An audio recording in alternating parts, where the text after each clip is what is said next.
और मैं एक बात बहुत दावे के साथ कहता हूं कि 90% लोग ये नहीं बता पाएंगे मुसलमान के अलावा कि पाकी और नापाकी क्या होती है। तो आप वक्फ को क्या जानेंगे? ये जो बार बार कह रहे हैं कि मुस्लिम में सदस्य, गैर मुस्लिम सदस्य शामिल होने चाहिए, नहीं होने चाहिए, वक्फ को मुसलमान समझता है, जानता है, इसकी जो जरूरत है उसको पहचानता है, इसलिए इस बात को कहा जा रहा है। वरना सारा प्रबंधन जो वक्फ बोर्ड का है वो तो सरकारों के ही हाथ में है। लेकिन इसमें जो सबसे बड़ी बात है कि बार बार ये शोर मच रहा है, जेडीयू भी कहती है, टीडीपी भी कहती है और सहयोगी दल भी कहते हैं कि हमने वक्फ बाय यूजर को खत्म कराने का काम कर दिया।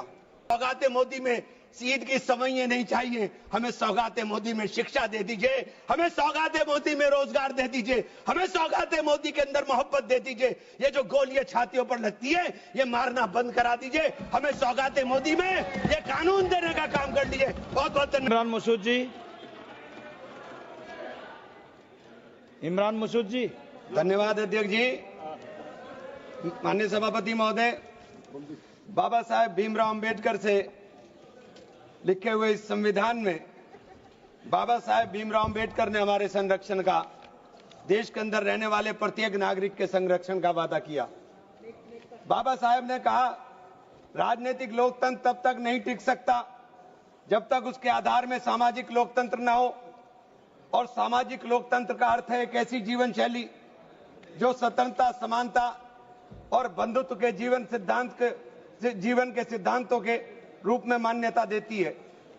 मान्यवर, वक्फ बिल ला करके जिन्होंने इस वक्फ बिल को ड्राफ्ट किया, मुझे बड़ा ताज्जुब होता है बार बार। वक्फ के बारे में आपको जानकारी, वक्फ है क्या? वक्फ एक फरीजा है हर मुसलमान के लिए, जो जिसकी जो हैसियत है वो अपनी हैसियत के हिसाब से अपनी प्रॉपर्टी को या किसी भी चीज को अल्लाह की राह में वक्फ करता है। और इस वक्फ के जो ड्राफ्ट करने वाले लोग थे, जो उन्होंने बिल ड्राफ्ट किया था, उनमें मैक्सिमम लोग वो थे जिनको वक्फ के बारे में जानकारी नहीं थी। और मैं एक बात बहुत दावे के साथ कहता हूं कि 90% लोग ये नहीं बता पाएंगे मुसलमान के अलावा कि पाकी और नापाकी क्या होती है। तो आप वक्फ को क्या जानेंगे? ये जो बार बार कह रहे हैं कि मुस्लिम में सदस्य, गैर मुस्लिम सदस्य शामिल होने चाहिए, नहीं होने चाहिए, वक्फ को मुसलमान समझता है, जानता है, इसकी जो जरूरत है उसको पहचानता है, इसलिए इस बात को कहा जा रहा है। वरना सारा प्रबंधन जो वक्फ बोर्ड का है वो तो सरकारों के ही हाथ में है। लेकिन इसमें जो सबसे बड़ी बात है कि बार बार ये शोर मच रहा है, जेडीयू भी कहती है, टीडीपी भी कहती है और सहयोगी दल भी कहते हैं कि हमने वक्फ बाय यूजर को खत्म कराने का काम कर दिया। माननीय अध्यक्ष जी, मैं इसकी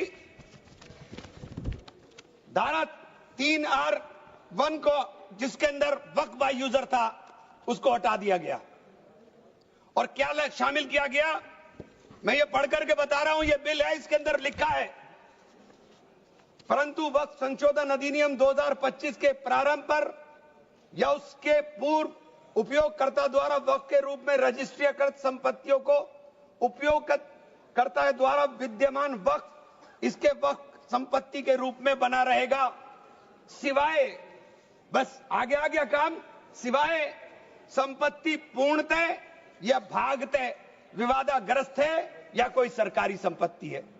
माने सभापति महोदय, 2005-6 में विभिन्न राज्य के बोर्डों द्वारा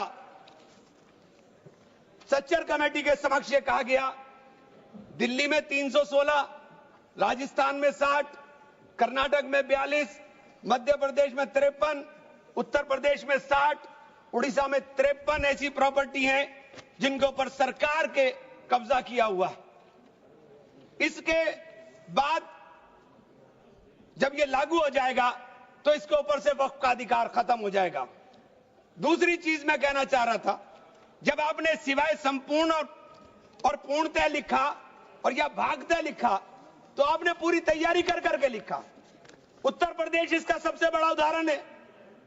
उत्तर प्रदेश में 11,400 हेक्टेयर लैंड वक्फ की, 14,000 हेक्टेयर में से 14,500 में से 11,500 हेक्टेयर लैंड को सरकारी घोषित कर दिया गया है।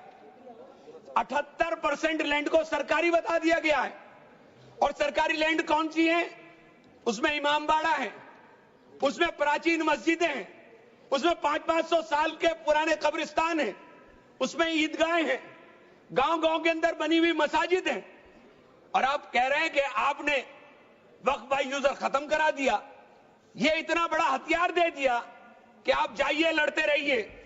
इसके साथ ही इन्होंने कहा कि साहब अब जब कोई विवाद पैदा होगा तो उस विवाद की स्थिति में डेजिग्नेटेड ऑफिसर उसको सुनने का काम करेगा और वो तय करने का काम करेगा कि ये प्रॉपर्टी किसकी है। लेकिन वो तय कब करेगा इसकी कोई समय सीमा नहीं। और जब तक वो तय नहीं करेगा वो प्रॉपर्टी का मालिक सरकार रहने का काम करेगी। तो 11,500 हेक्टेयर लैंड तो उत्तर प्रदेश के अंदर, और कर्नाटक का विवाद सबके सामने है। बड़ा शोर मचा था कर्नाटक में। मैं गया कर्नाटक के अंदर क्या मान्यवर 1,12,000 एकड़ लैंड वक्फ बोर्ड की थी, जिसके अंदर से 71,000 एकड़ लैंड का अलॉटमेंट सरकार ने कर दिया और 19,000 और 20,000 के बीच में वहां के जो दरगाहों के या मुतवल्ली थे उन्होंने अपने परिवारों में बांट लिया। तो ये जो हंगामा बचा, 1999 में एक आदेश आ गया वक्फ ऑलवेज वक्फ, तो ये पुराना आदेश नल एंड वाइड हो गया। सरकारें भाजपा की भी रही, कांग्रेस की भी रही, दोनों सरकारों ने नोटिस इश्यू किए। मैं उन नोटिस की कॉपी भी लेकर आया था। दोनों सरकारों ने नोटिस इश्यू किए, लेकिन जेपीसी ने हंगामा उतरा तो सब हमारे चेयरमैन साहब भी हवाई जहाज लेकर के गए, लेकिन खोदा पहाड़ निकली चुईया, वहां कुछ मिला ही नहीं, वहां कुछ नहीं मिला। इसी तरह से कहना चाहता हूं कि ये जो विवाद वाली स्थिति में आपने डेजिग्नेटेड ऑफिसर का प्रावधान किया, लेकिन उसके सामने ये नहीं लिखा कि ये कब तक तय करेगा। और आप बार बार कहते हैं कि साहब ये जो इसका संरचना होगी, इसकी 22 मेंबर वक्फ काउंसिल में होंगे, उसके अंदर 22 मेंबर में 10 मेंबर मुसलमान होंगे, सही है, 2 महिलाएं होंगी, सही है, लेकिन 12 मेंबर उसके अंदर नॉन मुस्लिम हो जाएंगे। वक्फ बोर्ड के अंदर पूरा का पूरा बहुमत गैर मुस्लिम भाइयों का हो जाएगा। मुझे इससे मतलब नहीं, क्योंकि मैंने अभी कहा कि भाई आप दूसरे जो ट्रस्ट हैं या जो दूसरे धर्म के ट्रस्ट हैं उनके अंदर क्या आप दूसरे धर्म के लोगों को शामिल करने की अनुमति देंगे? नहीं है। काशी विश्वनाथ ट्रस्ट है उत्तर प्रदेश के अंदर, उसका अध्यक्ष पदेन अध्यक्ष जिलाधिकारी होता है, लेकिन उसमें एक क्लॉज लिखा हुआ है कि अगर किसी समय कोई जिलाधिकारी मुसलमान होगा तो उससे नीचे का या उससे ऊपर का अधिकारी उसका पदेन चेयरमैन होगा। आप मुसलमान के ऊपर यह शर्त लागू करते हैं, आप मुसलमान के ऊपर यह शर्त लागू करते हैं कि इसके ऊपर लिमिटेशन एक्ट, विधेयक के खंड 40A की धारा 107 जो वक्फ संपत्तियों की समय सीमा को अधीन करता था, लिमिटेशन एक्ट लागू करता था, आपने हटा करके 108 और 41 में 108 और 108 एक को हटा दिया। 1995 का जो वक्फ अधिनियम है उसकी प्रायज्यता पर रोक लगा दी थी, जिसका अर्थ है कानूनी दावों के समय पाबंदी के बिना आगे बढ़ाया जा सकता है। अब आपने रास्ता खोल दिया वक्फ प्रॉपर्टीज के ऊपर मुकदमों के लिए। जो वक्फ प्रॉपर्टी पर कब्जा बैठ करे हुए लोग हैं, अब वो कब्जा धारक जाकर के एडवर्स पोजेशन का दावा कर सकता है और मालिकाना हक हासिल करने की बात कर सकता है। आपने जो अपराध करने वाले लोग हैं, जो कब्जा करने वाले लोग हैं, वो पहले गैर जमानती हुआ करता था, आपने उसे जमानती कर दिया, आपने उसे अधिकार दे दिया कि तुम कुछ भी करो, तुम्हें जमानत कराने की जरूरत नहीं है। तो आपने तो पूरा का पूरा खुला मैदान उसके सामने खड़ा कर दिया। आपने बार बार कहा कि हम लोग मुसलमानों के हक की बात कर रहे हैं। आप मुझे एक ट्रस्ट बता दिए, कोई दूसरा, कोई एक संस्था बता दीजिए जिसके अंदर जो धार्मिक के नाम पर हो और उसके अंदर लिमिटेशन एक्ट ना हो। हमारे ऊपर से हटा रहे हैं, हमारे ऊपर से हटा रहे हैं, बाकी सबको छूट मिलेगी। और ये छूट भी टेम्परेरी है, क्योंकि आपके कानून के जरिए नजर सब समुदाय के जो जमीनें हैं, जो ट्रस्टों के पास पैसा है, उसके ऊपर लगी हुई है। हमारी जमीन, ये बार बार वामसी पोर्टल का जिक्र हो रहा था। वामसी पोर्टल में प्रॉपर्टी 4,90,000 से एकदम मंत्री जी ने, माननीय मंत्री जी ने कहा 7 लाख कुछ चली गई। तो ये प्रॉपर्टी कोई वक्त नहीं की गई किसी ने। ये जो वामसी पोर्टल के ऊपर दर्ज हुई संपत्ति, कब्रिस्तान के अंदर वसूगा, एक प्रॉपर्टी वसूगा, एक प्रॉपर्टी मस्जिद, एक प्रॉपर्टी में कब्र, एक ही प्रॉपर्टी की 3-3, 4-4 बना दी। और आपने बता दिया कि वामसी पोर्टल ने, और 10 साल माने मंत्री जी, 10 साल का बहुत समय होता है। जो काम आप 10 साल में पूरी संपत्तियों का रजिस्ट्रेशन नहीं कर सके, मान्यवर प्लीज, सब प्लीज, आप मान्य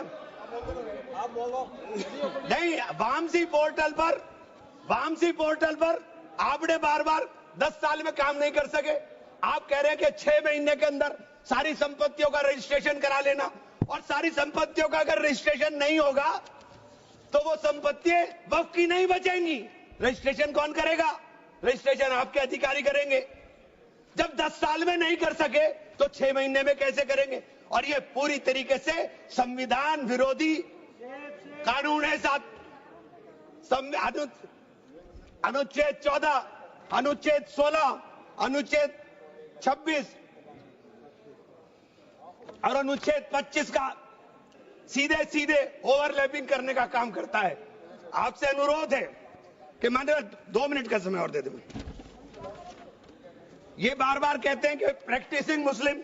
आप एक बात बता दीजिए, आप प्रैक्टिसिंग मुस्लिम की बात कर रहे हैं, आप किस तरह तय करेंगे कौन प्रैक्टिसिंग मुस्लिम है? ये कौन बताएगा कि आपकी क्या परिभाषा है प्रैक्टिसिंग मुस्लिम की? सारे मुसलमान 5 वक्त नमाज नहीं पढ़ते, सारे मुसलमान रोजा भी नहीं रखते, और उसका पैमाना क्या होगा कि वो मुसलमान है कि नहीं है? तो ये आपने रास्ते इस तरह खोल करके ये सीधे जो संविधान के अंदर हमारी धारा 14 में अधिकार है, उसके ऊपर आपने अतिक्रमण करने का काम कर दिया। मैं आप लोग एक माननीय चेन्नप्पा रेड्डी के एक कथन को जरूर कहना चाहूंगा। हमारी परंपरा हमें सहिष्णुता सिखाती है, हमारा संविधान, ये संविधान हमें सहिष्णुता का अभ्यास कराता है। हमें इसे कमजोर नहीं करना चाहिए, यही संरक्षण दे रहा है हमें।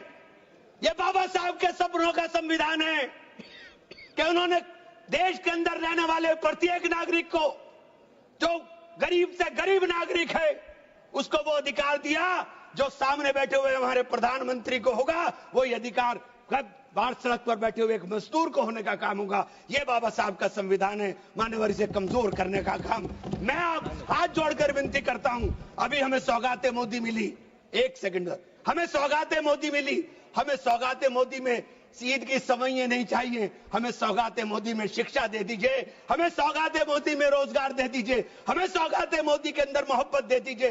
ये जो गोलियां छातियों पर लगती है, ये मारना बंद करा दीजिए। हमें सौगाते मोदी में ये कानून देने का काम कर लीजिए। बहुत बहुत धन्यवाद।